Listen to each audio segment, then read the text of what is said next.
নমস্কার সবাইকে আমাদের এই ইউটিউব চ্যানেলের আরেকটি ভিডিওতে।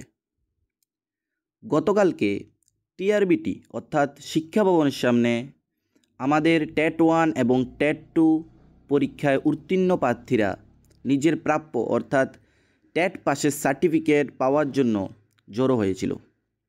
তাদের আবেদন একটাই ছিল, তারা যে টেট কোয়ালিফাইড তার প্রমাণপত্রটা কই, তারা কি আদৌ কোয়ালিফাইড নাকি ফেল ক্যান্ডিডেট সেটা জানার কি সার্টিফিকেট ছাড়া কোনো উপায় আছে?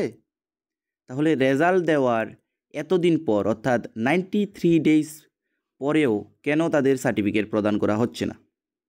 এই বিষয়ে একটি ম্যাডাম এবং কিছু স্যার মিলে টিআরবিটি চেয়ারম্যানের সাথে কথা বলেন এবং চেয়ারম্যানের ওটাতে রেসপন্স ছিল সার্টিফিকেট নভেম্বরের মধ্যেই প্রদান করা হবে। এখন সার্টিফিকেটটা মেইন ইস্যু না, মেইন ইস্যু হলো চাকরি। আমাদের বেকার প্রত্যাশী ভাই বোনেরার আশা তারা এবছরের মধ্যে নিয়োগপত্র পাবে। বেকারদের চাকরি থেকে বড় কথা হলো আমাদের রাজ্যের ছোট ছোট ছাত্রছাত্রীদের ভবিষ্যৎ। আমরা প্রতিনিয়তই দেখতে পাচ্ছি রাস্তা অবরোধ, ছাত্রছাত্রীদের পক্ষ থেকে রাস্তা অবরোধ। কেন? তারা কি চাচ্ছে? তারা চাচ্ছে শিক্ষক। কেন যাচ্ছে? তাদের ভবিষ্যতের উজ্জ্বলতার জন্য, তারা যাতে নিজের পায়ে নিজে দাঁড়াতে পারে। আমরা বিভিন্ন এসবি স্কুলে গেলে দেখব, অর্থাৎ ক্লাস 1 to 8 স্কুলে গেলে দেখব কম্পিউটার টিচার দিয়ে, ফিজিক্যাল এডুকেশন টিচার দিয়ে ক্লাস করানো হচ্ছে, আউটসোর্সিং করে ক্লাস করানো হচ্ছে। স্কুল ইন্টার্নশিপের নাম করে কলেজ পড়ুয়া ছাত্রছাত্রীদের দিয়ে বিদ্যালয়ের ক্লাসগুলো করানো হচ্ছে।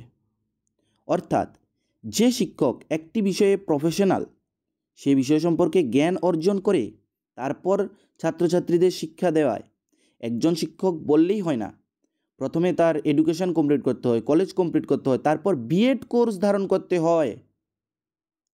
কম্পিউটার টিচাররা কি বিএড কোর্সধারী? ফিজিক্যাল এডুকেশন টিচাররা কি বিএড কোর্সধারী? না, তারা তো নিজ নিজ বিষয়ে প্রফেশনাল। তাহলে তারা কিভাবে একটি শিশুকে পড়াতে পারে?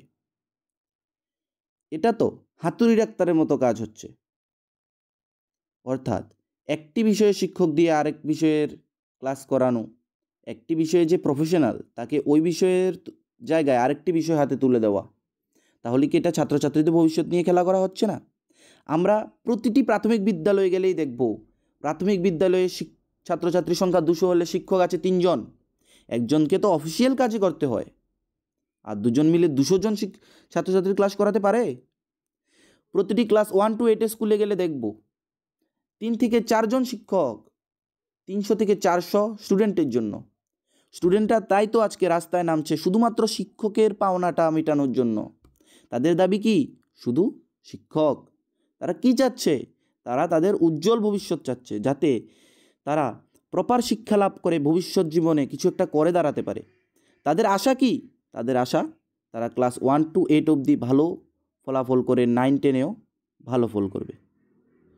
আশা রাখছি আমাদের মাননীয় মুখ্যমন্ত্রী তথা শিক্ষামন্ত্রী এই বিষয়টি লক্ষ্য রাখবেন এবং টেট উত্তীর্ণ প্রার্থীদের তাড়াতাড়ি নিয়োগ করবেন।